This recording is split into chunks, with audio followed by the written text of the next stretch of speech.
Welcome to the MasterMind Library.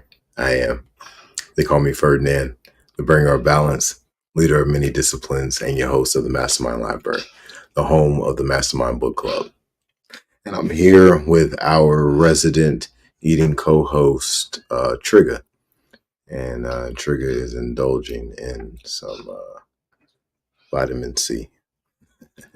So we're in the NeverEnding Story, as y'all know, and we are on chapter 13. So let's go ahead and dive right in. Let's go ahead and move to where we need to be in the book. You go ahead and eat your orange. There you go. All right. Chapter 13. That is Perilyn, the Night Forest. Let's try 1, 5. That might be what we need. Yep. Perfect. Perilyn, the Night Forest.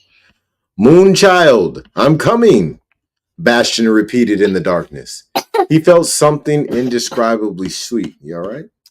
You okay? Let's make everything a little bit bigger. And then you doing all right? Okay. Moonchild, I'm coming, Bastion repeated in the darkness. He felt something indescribably sweet and comforting flow into him from the name and fill his whole being. So he said it again and again. Moonchild, Moonchild, I'm coming. Moonchild, here I am. But where was he? He couldn't see the slightest ray of light, but this was no longer the freezing darkness of the attic. This was a warm, velvety darkness in which he felt safe and happy. All fear and dread had left him, ceased to be anything more than a distant memory. He felt so light and gay that he even laughed softly. Moonchild, where am I? He asked. He no longer felt the weight of his body. He groped about and realized that he was hovering in midair. The mats were gone, and there was no ground under his feet. It was a wonderful feeling, a sense of release and boundless freedom that he had never known before. He was beyond the reach of all the things that had weighed him down and hemmed him in. Could he be hovering somewhere in the cosmos?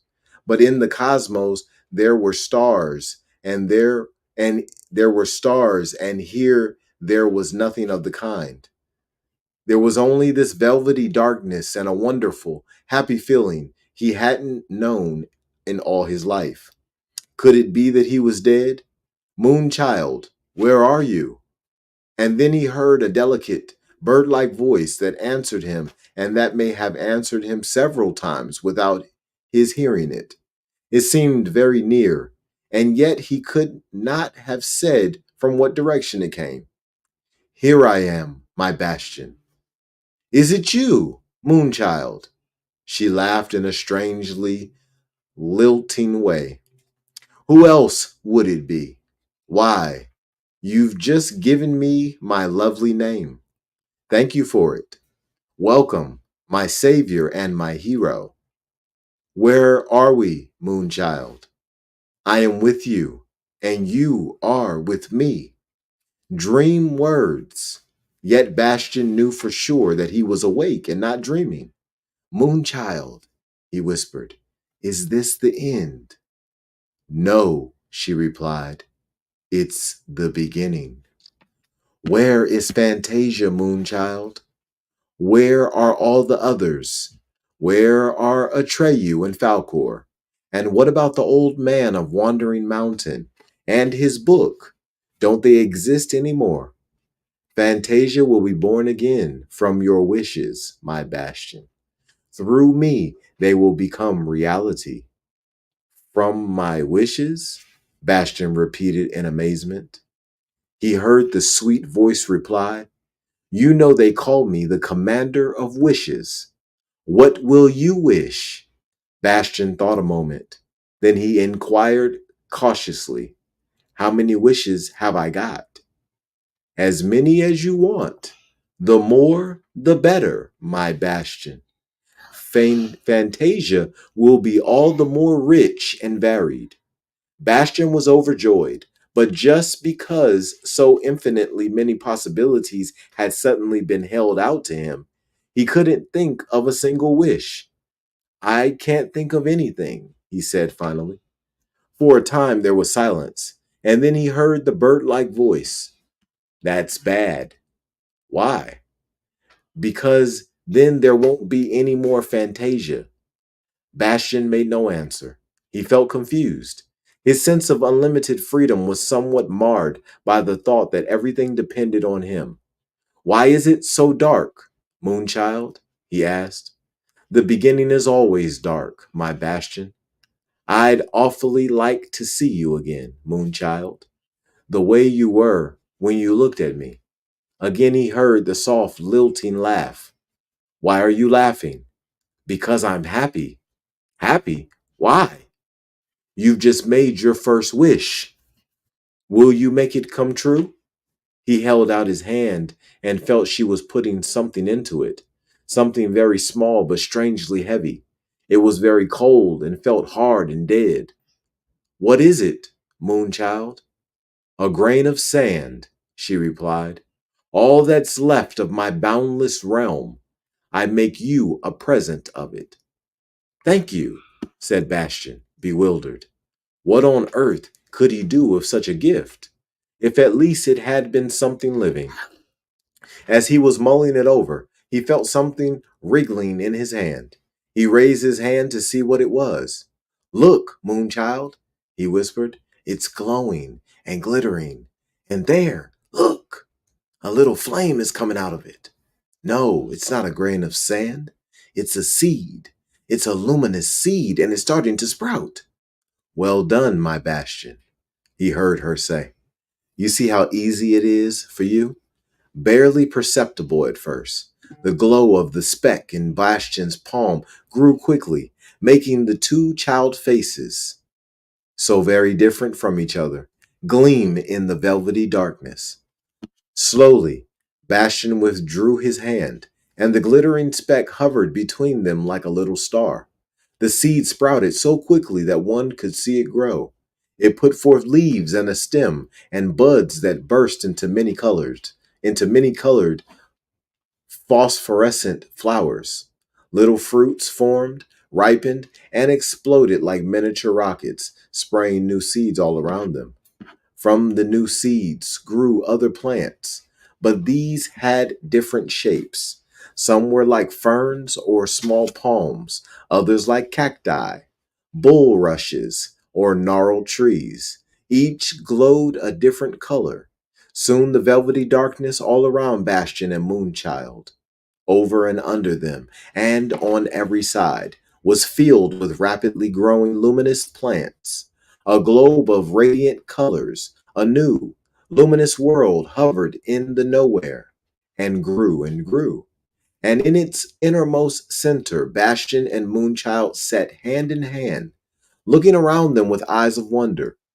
Unceasingly, new shapes and colors appeared, larger and larger blossoms opened, richer and richer clusters formed, and all this in total silence.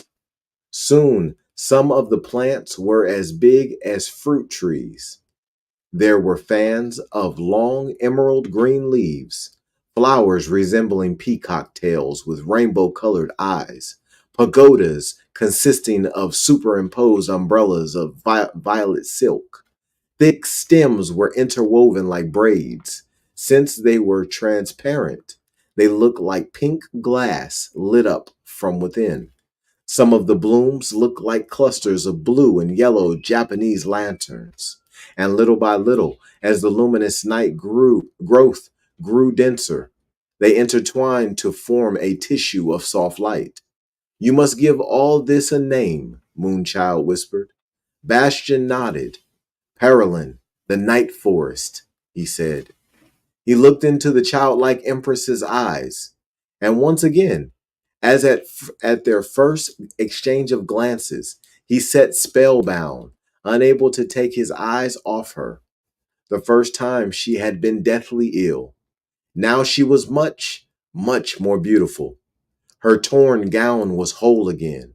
The soft colored light played over the pure whiteness of the silk and of her long hair. His wish had come true. Bastion's eyes swam. Moonchild, he stammered. Are you well again? She smiled. Can't you see that I am? I wish everything would stay like this forever, he said. The moment is forever, she replied. Bastion sat silent. He didn't understand what she had said, but he was in no mood to puzzle it out. He wanted only to sit there looking at her. Little by little, the thicket of luminous plants had formed a thick hedge around them, as though imprisoned in a tent of magic carpets. Bastion paid no attention to what was happening outside. He didn't realize that Parolin was growing and growing, that each and every plant was getting bigger and bigger. Seeds no bigger than sparks kept raining down and sprouted as they hit the ground. Bastion sat gazing at Moonchild. He had eyes for nothing else. He could not have said how much time had passed when Moonchild put her hand over his eyes. Why did you keep me waiting so long? He heard her ask. Why did you make me go to the old man of Wandering Mountain? Why didn't you come when I called? Bastion gulped. It was because, he stammered. I thought all sorts of reasons. Fear. Well, to tell you the truth, I was ashamed to let you see me. She withdrew her hand and looked at him in amazement. Ashamed? Why? Because, Bastion stammered. You you must have expected somebody who was right for you. What's wrong with you? She asked. Aren't you right for me? Bastion felt that he was blushing. I mean, he said, somebody strong and brave and handsome and maybe a prince. Anyway, not someone like me. He couldn't see her, for he had lowered his eyes.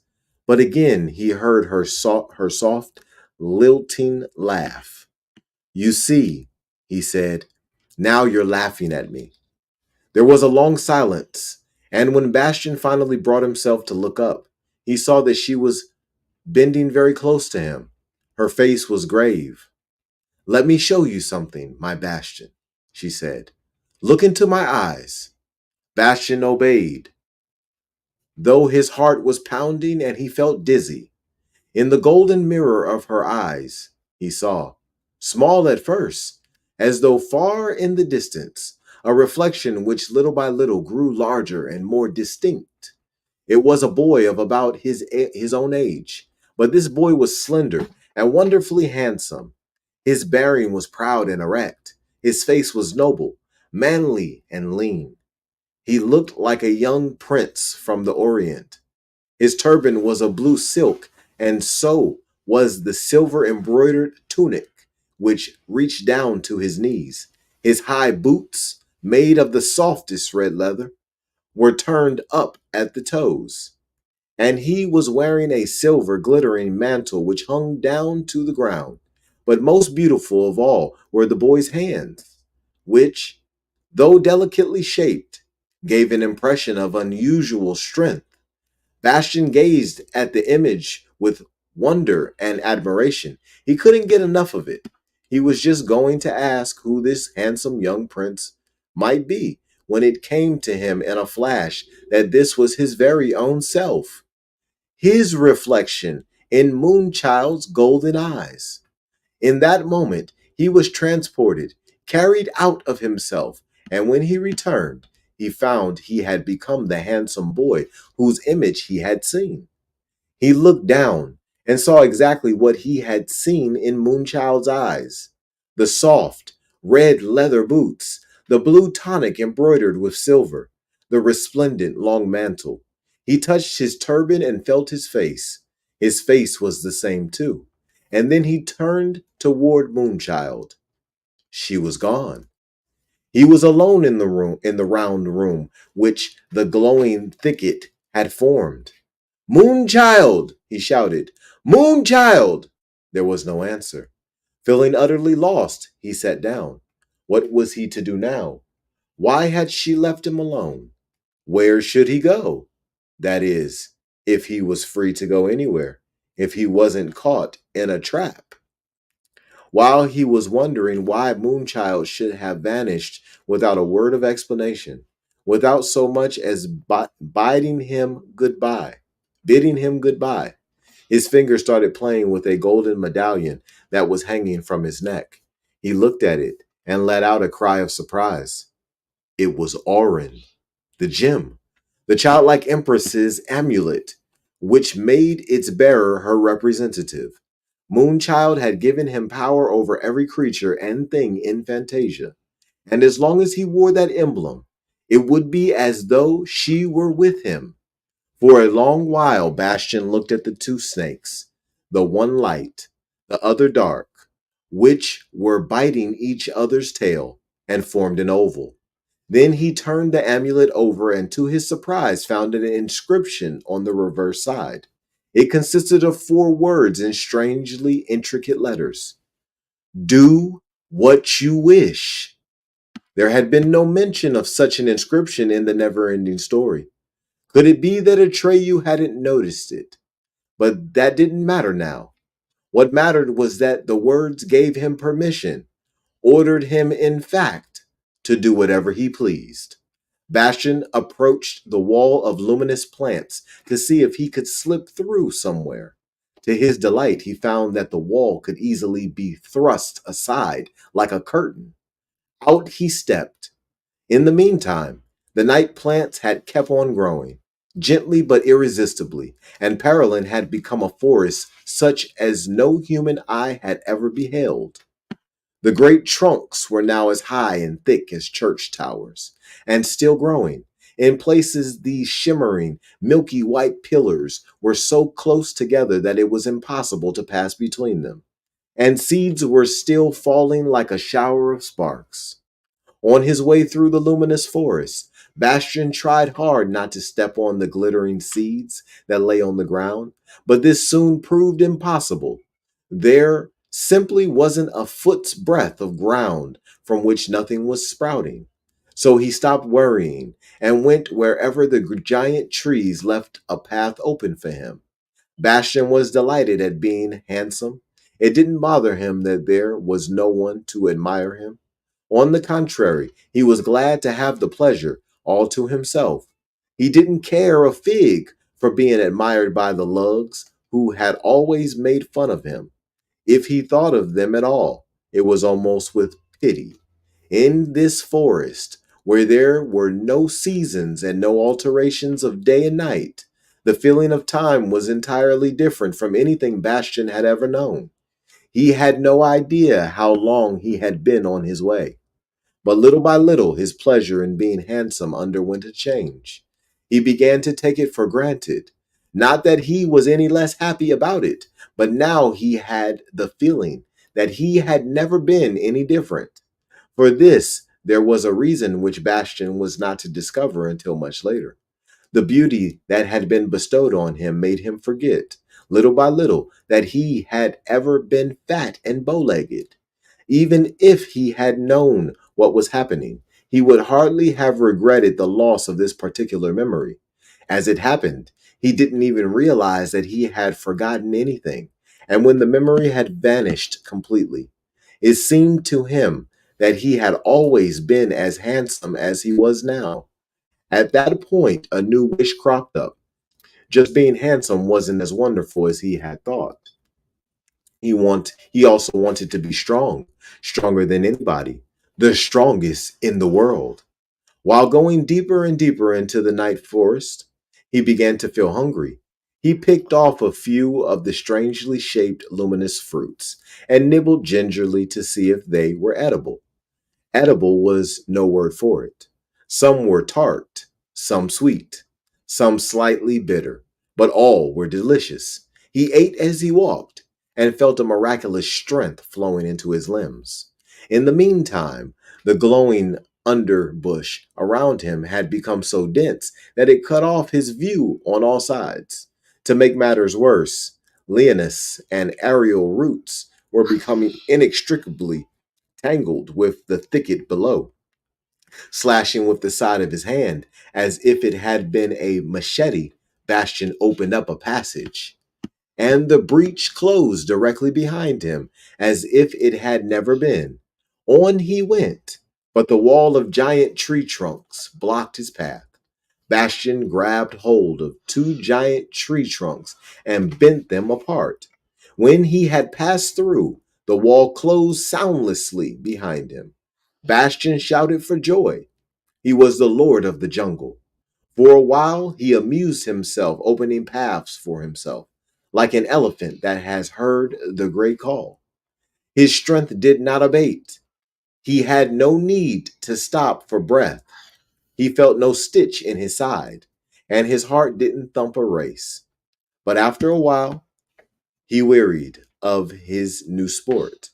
The next thing he wanted was to look down on his domain from above to see how big it was.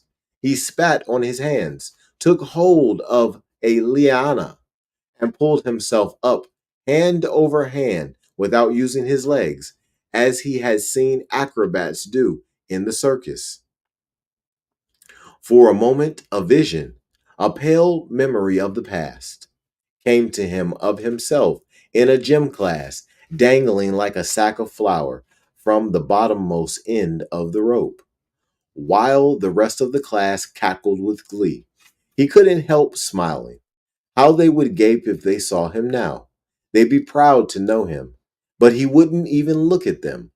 Without stopping once, he finally reached the branch from which the liana was hanging, climbed up and straddled it. The branch gave off a red glow. He stood up and, balancing himself like a tightrope walker, made his way to the trunk.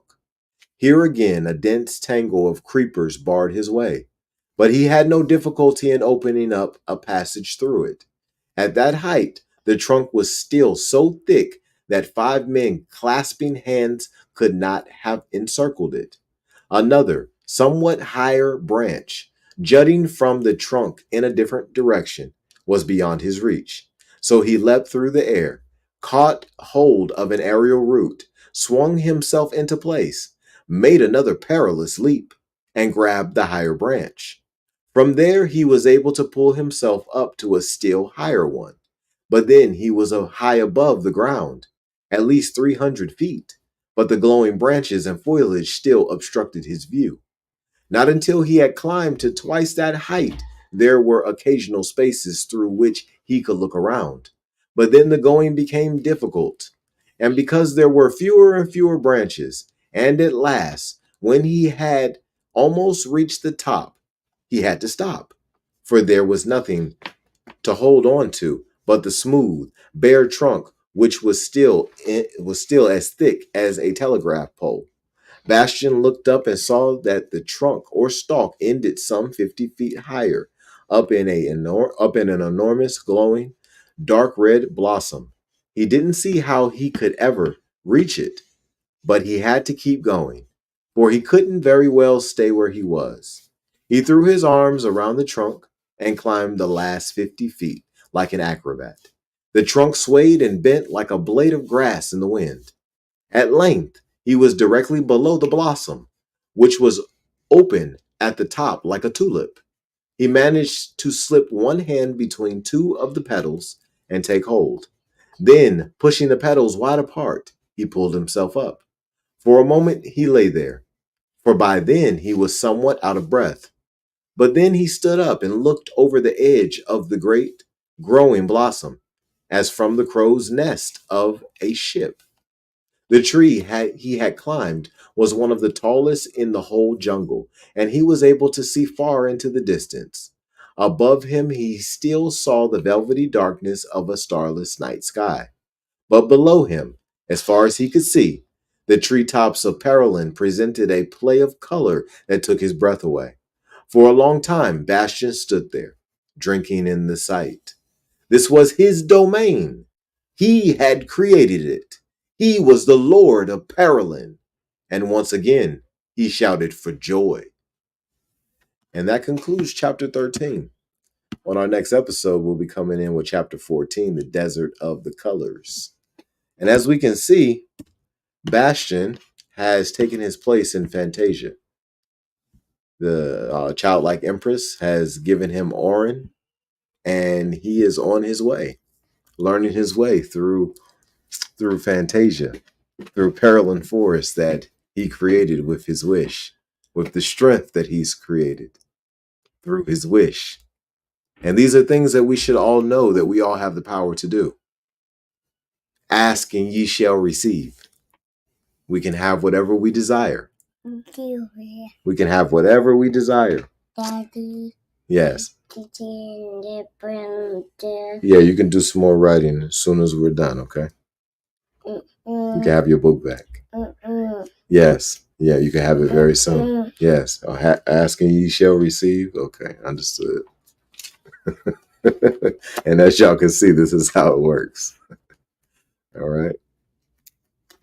So understand that we all have this power. Ask and you shall receive, but also understand that whatever you ask for, you will pay a price for it. Right? So make sure you pay ahead of time on the front end. Try not to pay on the back end. It's more expensive on the back end. You pay on the front end and you get what you want out of this life. Well, you get what is for you out of this life that you have earned, as well as that you didn't have to pay that hefty of a price for. But if you pay on the back end, or you will pay a hefty, hefty price, you can tack on some interest on that. All right. So y'all be blessed and expose your gift.